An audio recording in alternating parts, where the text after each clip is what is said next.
Bonjour à tous et bienvenue à notre premier culte de Pâques en ligne.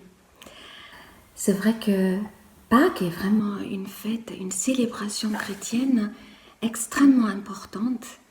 C'est vraiment le moment de se souvenir de la résurrection du Christ. C'est vraiment le noyau de notre espérance, de notre foi. Et donc nous allons passer ce culte de Pâques d'une manière un peu spéciale cette année. Confinement oblige. Et nous voulons vraiment vivre ça comme les autres dimanches précédents en plusieurs parties.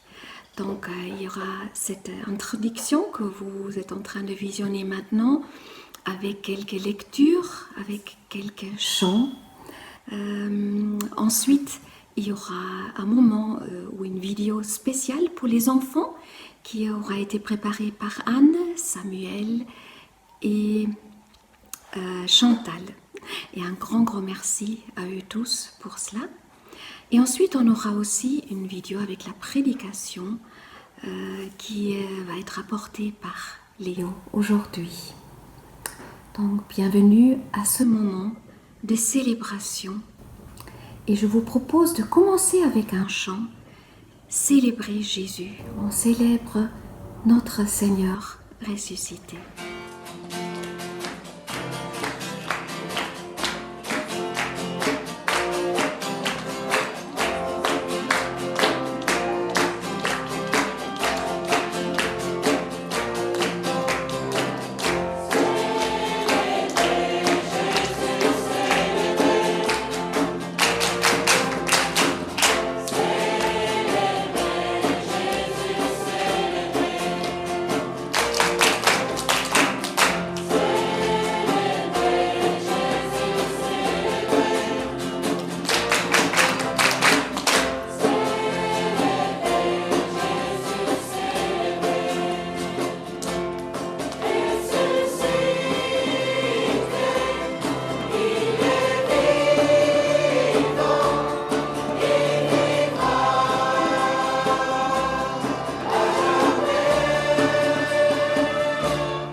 Après ce magnifique chant de célébration, je vous invite à une prière pour mettre ces moments entre les mains de notre Dieu.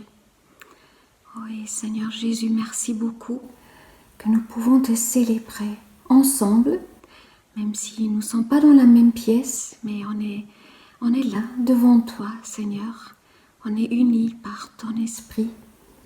Et nous avons à cœur, Seigneur, de vivre ces moments vraiment en ta présence avec un cœur reconnaissant, en nous souvenant de ce que tu as fait pour nous, ta mort à la croix, ta résurrection, la nouvelle vie que tu donnes à chacun, à chacune qui met sa confiance en toi. Et nous te prions, Seigneur, de bénir ces moments, d'ouvrir nos cœurs, de nous rappeler qui tu es, Seigneur, et qu'on puisse être rafraîchis après ces moments devant toi, avec les chants, avec ta parole, pour continuer notre route de foi avec toi fortifiés dans notre foi, Seigneur, pour être lumière et sel pour toi dans les jours qui viennent. Merci pour tout ça, Seigneur. Amen.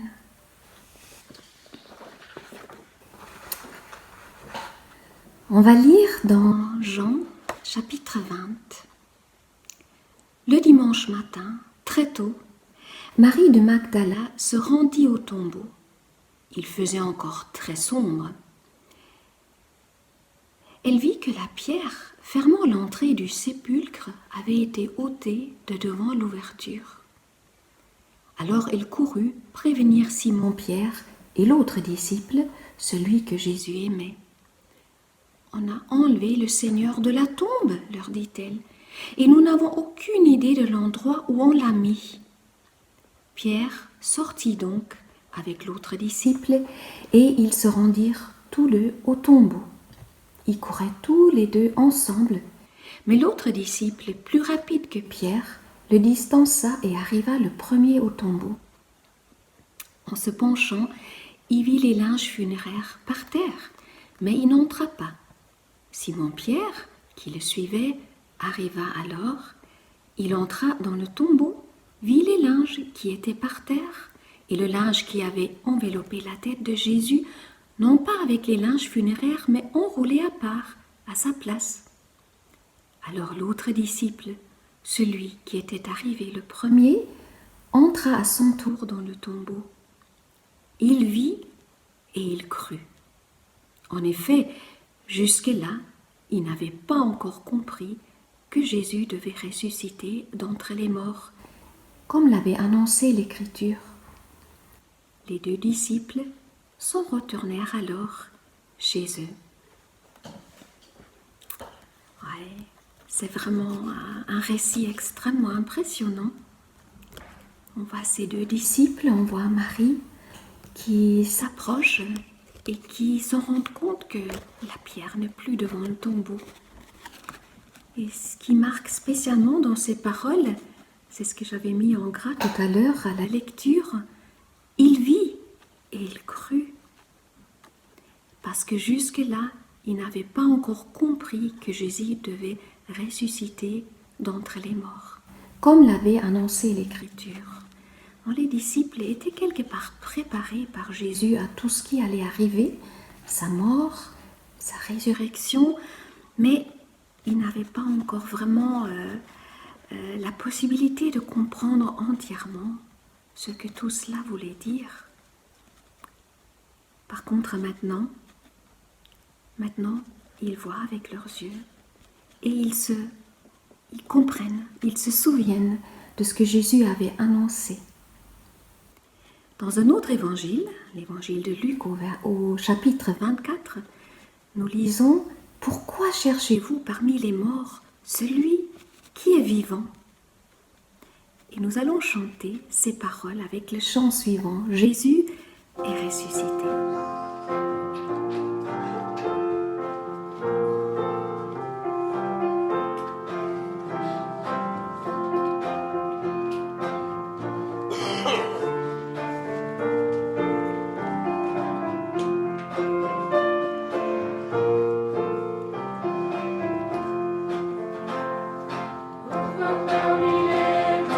Cherchez les vivants, Jésus est ressuscité.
ressuscité. Nous avons chanté ça de tout notre cœur. Nous avons proclamé ça. C'est une magnifique nouvelle. Nous allons continuer notre lecture dans Jean 20 et nous allons voir quelque chose de très particulier qui se passe entre Marie de Magdala et le Seigneur Jésus. Nous continuons au verset 11. Pendant ce temps, Marie se tenait dehors, près du tombeau, et pleurait. Tout en pleurant, elle se pencha vers le tombeau. Elle vit 2 anges vêtus de blanc, assis à l'endroit où le corps de Jésus avait été déposé, l'un à la tête et l'autre aux pieds. Ils lui dirent : « Pourquoi pleures-tu ? On a enlevé mon Seigneur, leur répondit-elle, et je ne sais pas où on l'a mis. » Tout en disant cela, elle se retourna et vit Jésus qui se tenait là, mais elle ne savait pas que c'était lui. « Pourquoi pleures-tu ? » lui demanda Jésus.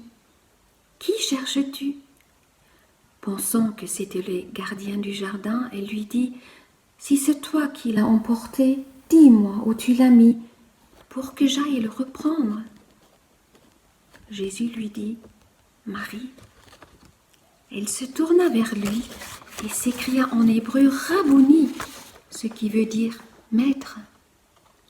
« Ne me retiens pas, lui dit Jésus, car je ne suis pas encore monté vers le Père. Va plutôt trouver mes frères et dis-leur de ma part : je monte vers mon Père qui est votre Père, vers mon Dieu qui est votre Dieu. » Marie de Magdala alla donc annoncer aux disciples : « J'ai vu le Seigneur. » Et elle leur rapporta ce qu'il lui avait dit. Ce récit m'a toujours impressionné personnellement, surtout à partir du verset 16, quand on voit vraiment que Marie, qui était tellement triste d'avoir perdu ce Seigneur qu'elle aimait tellement, est en tête à tête avec lui d'une manière tout à fait inattendue. Elle voit quelqu'un, elle pense que c'est le jardinier, parce que Jésus avait probablement donc changé d'apparence physique, donc elle n'a pas pu le reconnaître immédiatement à la vue. Mais quand il lui dit « Marie », elle se tourne, elle le reconnaît et elle dit « Maître ». On pourrait mettre notre propre nom à la place. Est-ce que vous entendez Jésus qui vous dit « Anne, Eva, Léo, Tom » Est-ce qu'on va entendre sa voix qui nous appelle ? Ça fait penser aussi à un autre chapitre dans le même évangile, évangile de Jean au chapitre 10, où Jésus se présente comme le bon berger, où il dit « Je connais mes brebis et mes brebis me connaissent. Et ils connaissent ma voix et ils écoutent ma voix. » Et c'est vraiment ce qui s'est passé ici. Marie de Magdala avait une relation très très proche, très très forte avec le Seigneur Jésus. Et quand Jésus, en tant que ressuscité, la rencontre de un à un comme ça, c'est en entendant Jésus prononcer son nom à elle qu'elle le reconnaît.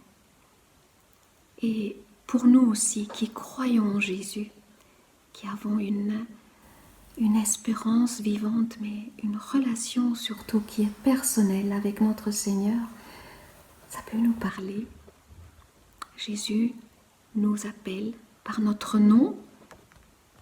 Nous sommes ses brebis et nous voulons le suivre et nous voulons déclarer que ce magnifique Seigneur est ressuscité, il est vivant et on vit une relation vivante encore aujourd'hui avec lui.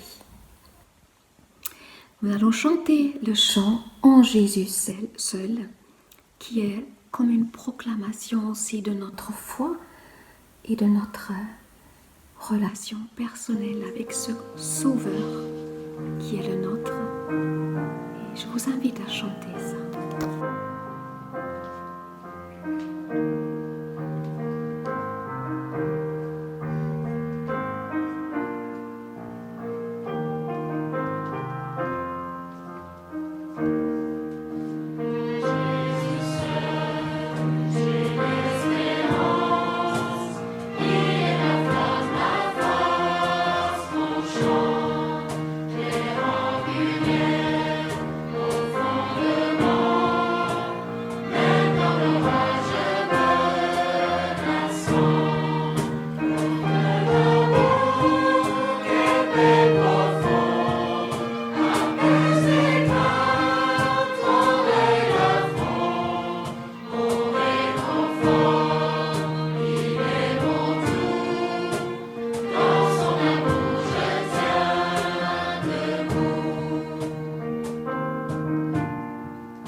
Christ est vraiment ressuscité. Et nous aussi, nous pouvons le proclamer aujourd'hui avec des paroles et aussi par notre vie, par notre témoignage.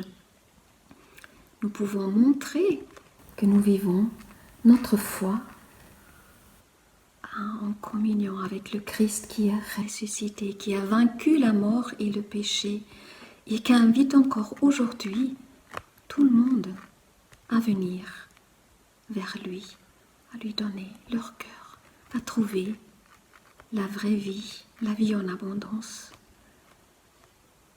Et nous allons chanter ensemble pour clôturer cette première partie du culte avec un chant qui célèbre le Christ ressuscité en tant que notre roi, Christ